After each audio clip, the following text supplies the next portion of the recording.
आज ये शिकार लगा जी, ये बस रात को गेम कोई नहीं हुई, सुबह की गेम है सारी।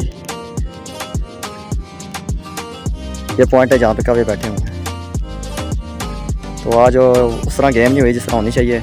और डैम पे शिकारी आज रात कोई भी नहीं है, ज़्यादा तरबेले में रश लगा हुआ है, तो आज बस यही सूरत हाल रही है।